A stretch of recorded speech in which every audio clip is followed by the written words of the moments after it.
Throughout each stage of this build, I have spent a huge amount of time just staring at it. And the reason for that is not just because this is a technical challenge and I'm learning new skills, but I want this to actually look good on the trail.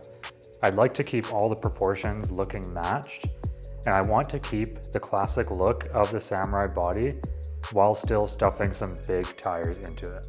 Some of the key components I'm trying to keep with the Samurai are the rear tailgate, as well as the front grille with the headlight assemblies. And the reason being is a lot of Samurai buggies go with just the route of chopping off both of these to be able to fit the larger tires. But to me, this just turns a little bit too much buggy-like. And although I'm almost approaching that, I really want to keep it resembling a retro-looking Samurai. What that leads to is a lot of time in the shop, staring at the build and performing different measurements. And this laser level tool has been one of the key enablers for me to be able to really visualize how the cutting of this body is going to look before I actually take a grinding disc to the Samurai body. Today's job is one of the parts I've been dreading for this entire build. And that's going to be addressing the front corners of the Samurai.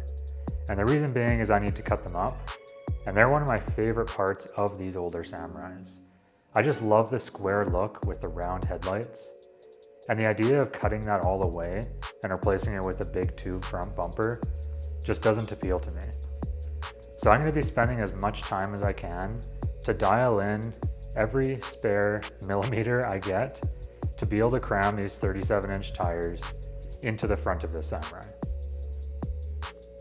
My approach for putting these front tires in here while saving as much of this body as I can has been using that laser level and really just making minor tweaks to try to get the proper placement of this tire, which is going to depict what my wheelbase will be for this Samurai.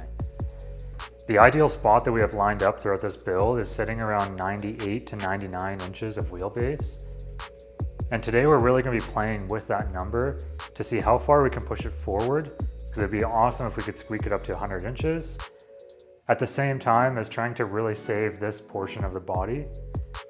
So we're going to be cutting it up really slowly, inch by inch, and continuing to turn this tire while compressing the suspension and finding the sweet spot of the compromise that I'm happy with.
The challenge I'm facing here is I'm really trying to push this wheelbase as far as I can.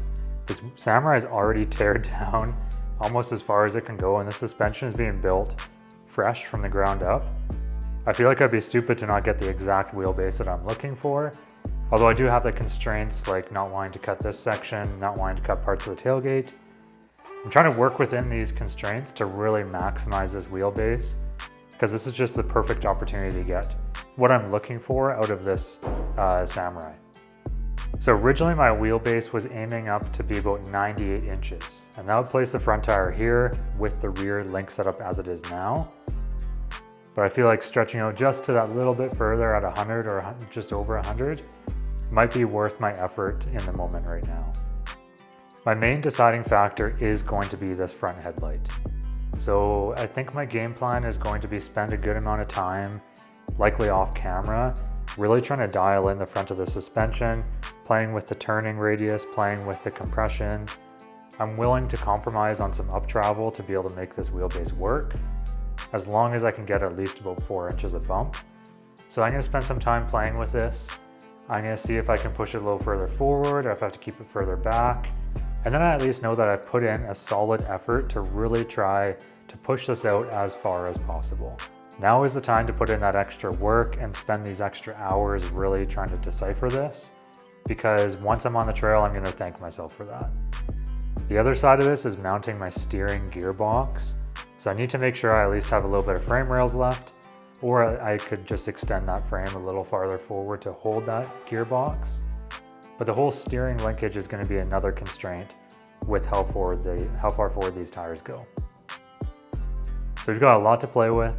I'm going to keep going on this and really dive into it, put on some good music, get thinking pretty deep here, and I'll come back with hopefully a bit of a solution.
Well, we got a lot of cutting done and it's fitting the tires pretty nicely. I really like the look of it. I didn't have to cut away too much, but unfortunately there's still going to be cutting to do, because as you can tell with this front tire, we are still going to be hitting the body, and we're actually probably gonna be going right up to about the bottom of the headlight on this corner, as well as this corner when we have the tires at full steering lock. And that's not to mention it's not even at suspension full bump at the compression.